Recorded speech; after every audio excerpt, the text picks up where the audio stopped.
And good morning, kaway-kaway. Mga totoo mga Inday, dito tayo sa Punululing, Tupi South, Cotabato. Kasama natin yung farmer hero natin, yan, farmer expert natin, si Sir Jomar. Kapatid, tama po ba? Oh, kapatid. Ayan, so nag-harvest sila ngayon dito sa kanilang 1 hectare na talong. So tatanungin natin siya kung every 3 days, ilang kilo sir ang ano nyo na harvest? 1,000 ang pinakababa, 1,000 kilos. 1,000 kilos sa ano? Every 3 days. Ayun. So sa ano lang po, sa konting idea, si Sir Jomar, yun yung may tanim na abalong doon sa ano, maraming hindi naniwala sa ano mo, every week ilang magkano yung kita mo? 10,000. 10,000. Ayan, totoo ba yun sir talaga? Ayan. Sure yun. So yun ang diskarte ni Sir Jomar dito. Sir Jomar, ilang years ka na nagtatanim? Mga 10 years na. 10 years na. So far sa 10 years mo na pagtatanim, magkano pinakamalaking nakita mo na? May ara man depende sa kuan, di ko makuan abi kung pilagin mga kuan. So gaano kalawak yung area mo dito? Mga 8 hectares tanan ni mo. 8 hectares. Oo. Oh. Narinig ko kasi sa mga story dito na nakumita ka ng malaki. Ang nangyari, tinakbo nung ano, na-scam ka ng buyer. Oo. Ano nangyari nun? Pwede ba kaming bigyan ng idea? Kuan to gisaligan na mo to sa una sa kuan sa pagbiyay sa Cebu. Pinagkatiwalaan nyo? Oo, pinagkatiwalaan sa kuan ba? Sa marketing? Sa market, Oo. Tapos, ano nangyari? Pagka sa tunga time, hindi na mo makontak na siya kay pati cellphone niya out coverage na. Out of coverage, oo. Hindi na makontak. Tapos, wala ano mga dala niya, mga gulay nandun sa kanya? Mga kamatis, atsal. Oo. Gaano karami? Tagkuan, isa ka forward. Oh. 20 tons ng mga gulay. 20 tons? So kung kukumputin yun, mga ilan ano yung na-scam mo? Gaano kalaki yung na-scam mo? Mga 1.8 na dala ito. 1.8 million? Uy, grabe. Tayo nga mahal atsal mo, tagkuan. 180, 150 ang kilo. So ilang kilo yung napadala doon na atsal? Magdalagan 2,000 kilos every kuan mo, every week. Every week 2,000 kilos. Ilang weeks yun? Kuan kito, sobra isa ka bulan. So 5 ilagay natin 5 weeks. No, 5 weeks. So 5 times 5 weeks times 2,000, 10,000 times 150. Buta lagay 150 na lang. 150 kay 180 man tong presyo sa tunga time. So ganun, computein niyo na lang po kung gaano kalaki. So 1.8 million pala ang na-scam ni kamatis sa tunga time, Jomar. 800 mo. 800 per crates. Oh, per crate. So ilang crates na ano niya dali? Every 3 days ang kwanto tag 200 ka crates, 100. Uy, grabe pala. So isang buwan din. Sobra sa kabulan to kamatis ko nga delivery. Ayun, so grabe no. So yung may mga ganun talaga na scammer na experience sa pag-marketing yung buyer. So ano masasabi mo doon sa baka nanonood siya sa amin?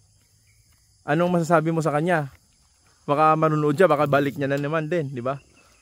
Bayad na lang to. Pabayaan na lang. Ganon no. Ganon talaga ang buhay no. Kawawa naman si Sir Jomar no. So comment down below sa nakakilala nun. Bigyan ba natin ng pangalan? Hindi na. Hindi na lang. Hindi na lang. Oh, kawawa talaga yung mga farmers natin pag ganito, yung sikap na sikap sila tapos nagtatanim ng ganito kalawak na farm tapos isa-scam pa ng mga buyer. So sa mga nagka-experience ng scam na buyer sa paggugulay o sa kahit ano, prutas ba, comment down below para malaman natin yan.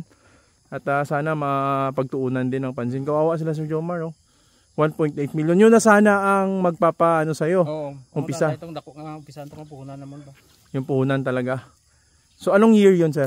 2017 bala to? 2017. 2017 ha? Naku, malaki na yung 1.8 million nun ha? Ako sa una to? Sus, grabe no? So ilang years na pala? 2017. So ngayon, Sir Jomar, 2017, 2018. Ngayon Sir Jomar, tuloy pa rin yung pagpa-farm. Tuloy so far, nakita mo na din yung 1.8 million sa ganong katagal. Nakita na din. Dali man lang pangitaon ko, sige-sige na harvest. Oh, mabilis na hanapin no. Pag ano yun, ganon talaga pag sikap-sikap. Si Sir ito yung kasama ni Sir. Ano nga name mo, Sir? Born. Si Sir Born. Yun, Bayaw. Si Bayaw yun. So nag-harvest sila ngayon ng talong. So mag-comment down below kayo dito kung ano yung masasabi nyo dito kay Sir Jomar. Kawawa naman sila Sir Jomar. Scam sila. Pero tuloy pa rin ang pagpa-farm. Bakit tuloy pa rin ang pagpa-farm nyo, Sir? Kay may harap man tagyapon makita, may income nga padayon. So dito talaga kayo nasanay na kumikita talagang kabuhayan. So yun.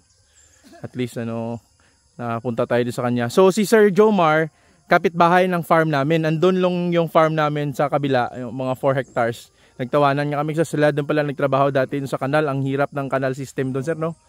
So yun yapong gasto naman sa una pagka drainage sa una sa kanal niyo. Million din ang gastos nyo. Usos Maria.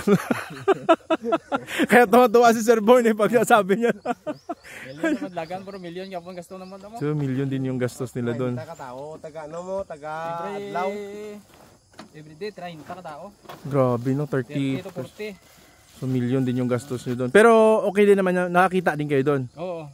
Ano yung tanim nyo dati dyan? Kamatis kagkuan. Primero na mga tanom lakatan. Lakatan, saging. Pagkasunod yung gulayan naman. So gulay. So yan. So ayan, nakapaghingi tayo ng idea dito kay Sir Jomar. Sir Jomar, ano bang experience mo dito sa punununing sa pagpa-farm mo? Kasi sobrang ganda ng lupa dito. Ang sa pulon nila yung gwapo, ang quality katuta. Quality talaga. So Ilonggo kasi si Sir Jomar eh. Ang klima, maganda din, malamig. Yan. So far ngayon, sir, ilang harvest nyo na to ng talong? Damo mga kuan siguro 20 siguro harvest ni. Naka 20 na harvest na. Pero ilang beses na kayo naka-harvest ng 1,000 kilos? Kuan. Apat ka harvest. Apat na. So peak na 'yon sa 1 hectare. Every 3 days 'yon. Grabe, karami pala. Nababa 1,000 kilos. Magkano ang kilo ngayon? Nagbaba na gani karon 20. 20. Oo. Pwede 20. 20,000 man ni kon 1,000 kilos. Every 3 days? Kaya para masaya pa rin si Sir. 20,000 every 3 days. So ganun kalaki pala. So grabe din pala ang kitaan talaga, no. So malaki-laki din pala talaga. Sa talong sa 1 hectare pa lang po yan, ha. Ilagay natin na sa isang sa isang buwan. Kuan ka na lang, mag 3 months bawi ka na ayo ka. Bawi na po kayo dito, bawi na. Ano yung variety ng ano nyo? Talong? Banati King. Ito yung ano nyo, mas maraming bumibili. Oo. Saan nyo to binibenta, sir? Kasi sobrang dami. May Kisisi, may Jinsan. Sa Kisisi Mall. May buyer. So ngayon ang buyer mo? Jinsan man ni karong kay everyday lain ang ginakakuan ko. Iba-iba yung buyer? So at least sigurado ka na sa buyer mo. Hindi ka natatakbuhan. Kawawa naman sila Sir Jomar. Ano ko talaga. Pero masaya pa rin si Sir Jomar, ha? Kasi siyempre mo, experience niya na 1.8 million tinakbo lang. Pero ngayon, tuloy pa rin sa pagpa-farm. So ganun din ka bilis kasi kitain ng pag nagugulay ka, sir, no? Kasi ngayon 20 pesos lang, pero nung nakaraan din nakaabot ka nun eh. Magkano 'yun? 50 pesos per kilo. 50 pesos? Oo, tong first kuan ko harvest hasta magkuan. 10 harvest siguro. Uy, karami pala 'yun. So mga hasta nag 40, 30 magkano na nakita mo sir dito sa farm mo? Mga estimated lang. Around nakaabot ka na ng ano? Mga 200,000. 200,000 na. Uy, grabe din ano. Kaya primero nga harvest mga bawi ko dayon mo kay tag 50 man kilo. Bawi agad sa first harvest pa lang kasi nga 50 pesos per kilo. Pero yung 20 pesos kasi malaki na din yun, sir, no? Nako na gwapo na nga presyo sa talong. Maganda na yung presyo na yan. So yan, talong nila ilang buwan pa lang to, sir? Magkuan so 3 months. 3 months. So yan, nakakaano naman yung experience. Comment down below kung gusto niyo ma-video natin si sir sa mga technique niya dito kasi tingnan niyo, 1,000 kilos every 3 days sa talong sa 1 hectare. So after harvest, abuno. Every 10 days. Every 10 days abuno. 10 to 15 10 to 15 days. So yan yung mga abuno nila. Ano yung abuno niya, sir? Kuan na gani na. 2500 kag kuan. Unique 16. 2500 and Unique 16. So yan. Galing, no? So yan mabigat daw yung talong nila. Yan, sir. So yan. At least nakaano tayo dito. Kawawa naman, no? Ayan, so sa nag-scam kay sir, ay nako sir, kawawa naman si Sir Jomar. Ano naman sana, yung 2017 pa, matagal na yun, naka-recover na siguro si sir. Ay nako, sige lang. So tuloy-tuloy lang tayo sa pagpa-farm natin. Tanungin natin si Sir Jomar kung ano yung mga advice niya. Sa mga future farmers na kagaya mo na na-scam, ano ba, mo, masasabi mo? Ang number 1, mangita kita sing buyer ka maayo nga makabayad kasto ka sa area. Kasto ka ang bayad. Kasto ka si number 1. Okay. Kay kon kuhaon na ning imo nga kuan produkto bago bayad, balik ka nga 3 days wala na. So laban na sa kuan. So dapat Bago magawas ang gulay, takin ng land.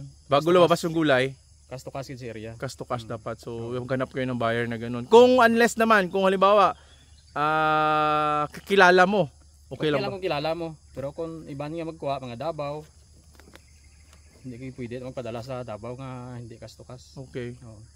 So yun yung pinaka best advice. So wag niyo na tularan yung mga nadaanan ng mga farmer hero, farmer expert natin kasi sila na ang nag-experience, wag niyo na i-experience. Dapat cash to cash basis ang pagkuha sa farm.